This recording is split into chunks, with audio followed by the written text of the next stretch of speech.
This is Post Malone, and this is Trevor. This is the tattoo I did of him, and this was his reaction to it. Add to it. That's you? Yeah. That's fucking badass.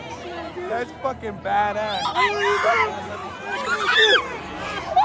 If you're confused on how we got here, let me explain. Most people know me as AG. I'm a tattoo artist based out of Arizona. I've been tattooing for about 3 going on 4 years now. 3 years ago, I started a leg sleeve on my homie Trevor. This was not only the first leg sleeve I ever completed, but it was also my first video on TikTok that got over 1 million views. Flash forward a couple months later, he told me he was going to be going to a Post Malone concert soon. So as any good tattoo artist, I told him, you ain't down to get a portrait of him. To my surprise, he was down. Trevor is one of the biggest Post Malone fans I know, so I knew how much this meant to him. Even though I love drawing portraits, I've never been a huge fan of tattooing portraits of people. But I knew he really wanted this, and I knew I could find some good references of posts to be able to pick from. This is the one we landed on. At this moment in time, I was about a year or so into tattooing. I had just moved into a private studio setting that was about half the size of a normal bedroom, and I split it with another tattoo artist. So needless to say, I was far from established, but it didn't matter to me. I was working toward my goal to get my name out there and establish myself as one of the best in Arizona. I knew I was still a far ways away from reaching that goal, but this day I really felt like I could take one step closer to that goal. I know that might sound crazy and like it shouldn't matter as much as I'm making it seem,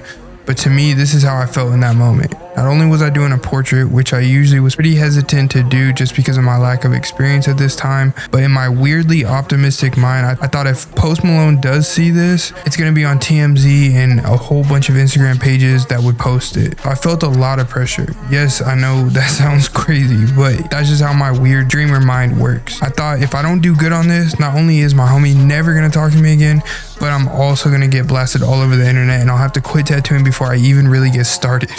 I know, crazy, I know, trust me. But needless to say, that's how I felt this day and the days leading up to the session, so I was definitely pretty nervous. I studied the reference multiple times and I felt like I was prepared.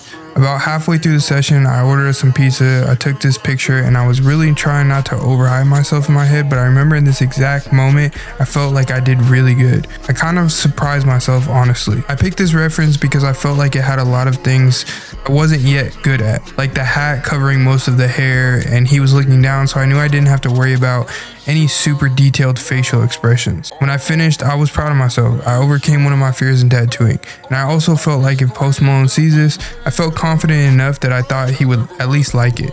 And to my surprise, the next day, I woke up to Trevor texting me this video. Add to it. That's you? Yeah. That's fucking badass. That's fucking badass.